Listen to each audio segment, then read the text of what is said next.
Berarti kewajiban setiap manusia menuntut ilmu, baik yang muda, yang anak-anak sampai yang sudah tua.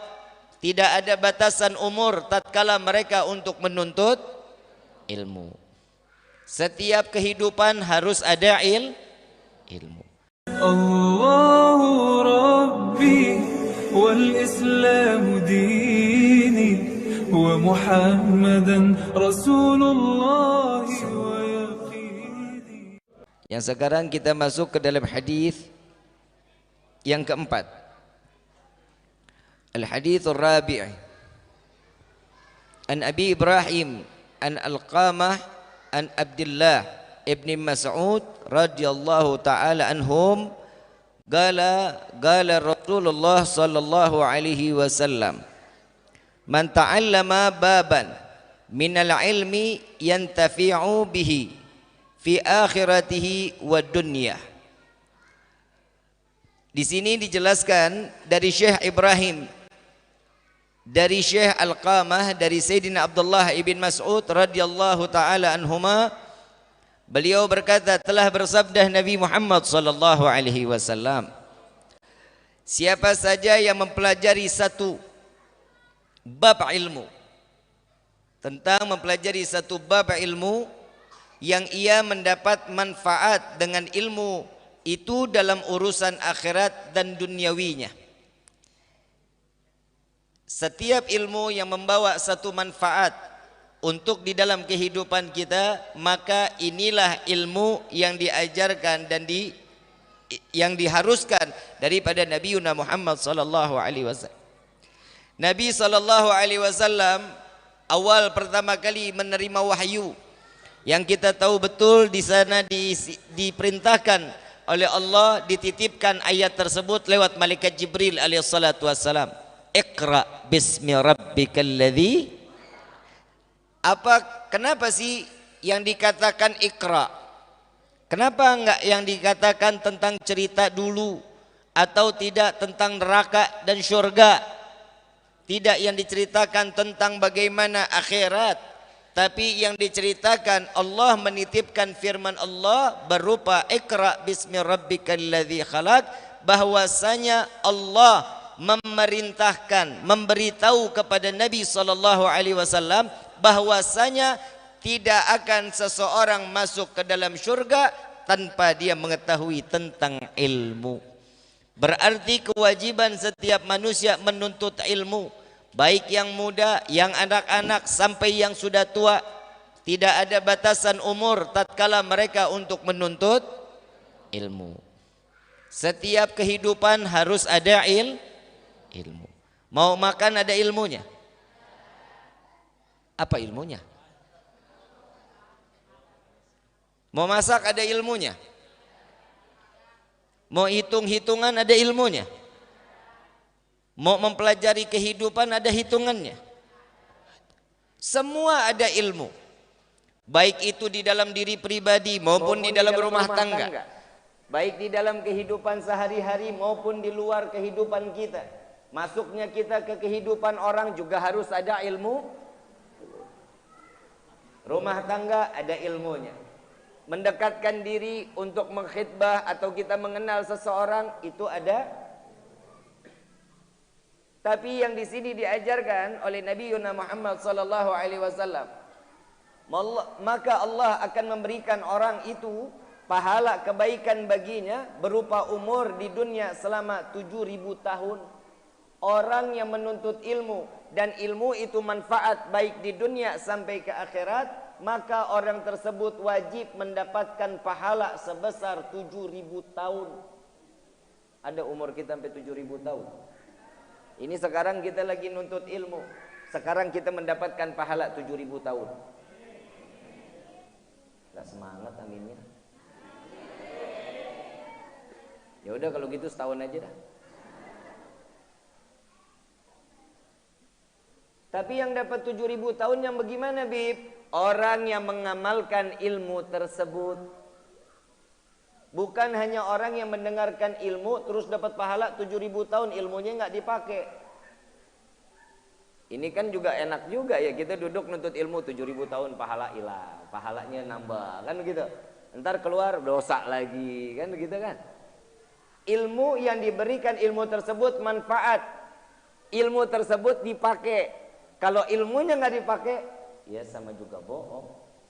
Kan begitu. Jadi setiap tuntutan ilmu yang kita pelajari, insya Allah bisa manfaat buat kita dunia akhirat. Amin ya rabbal. Dan di mana ia berpuasa di siang harinya dan beribadah di malam harinya dalam keadaan diterima tanpa ditolak.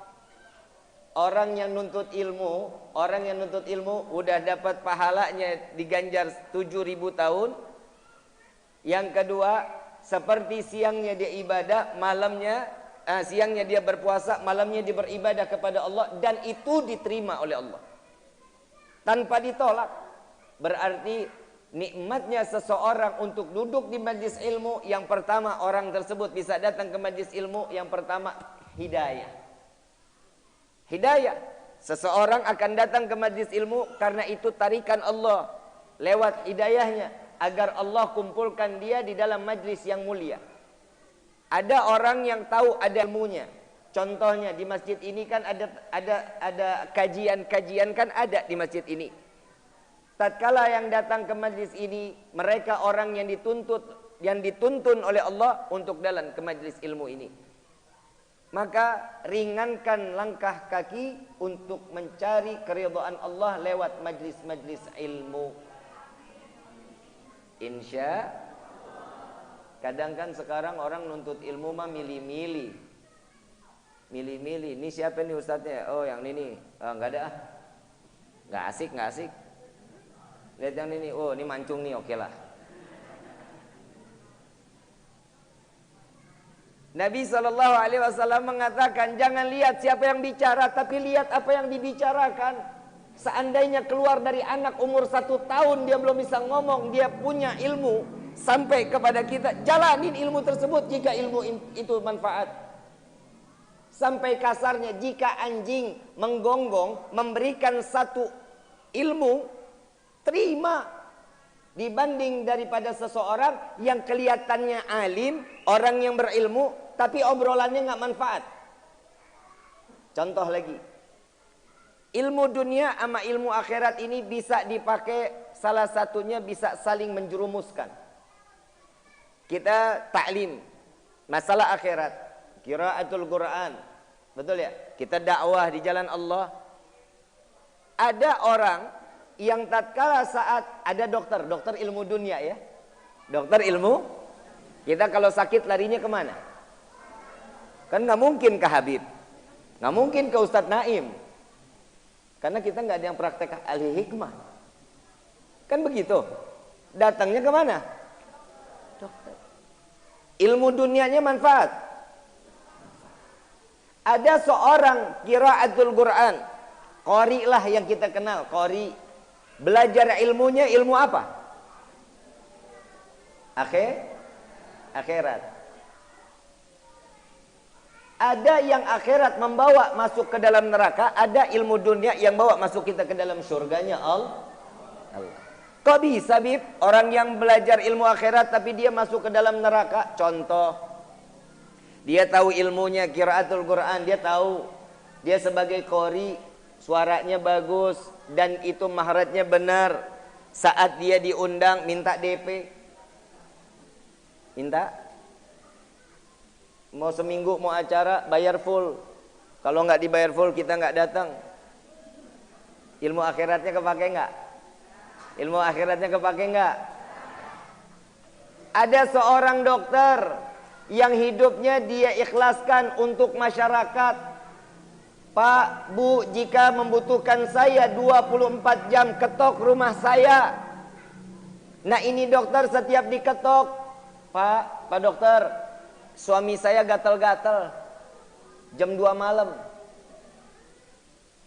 Dokter nurutin, datang ke rumahnya dilihat, oh ini salapnya, ini obatnya, ikhlas dikasih duit nggak mau. Enggak Pak, Bu, tadi pegang aja, ini saya lillah wa fillah untuk memberikan obat ini. Akhiratnya dapat nggak? Dunianya dapat nggak? 2 pahala yang besar di hadapan Allah. Paham sampai sini? Sudah paham sampai sini?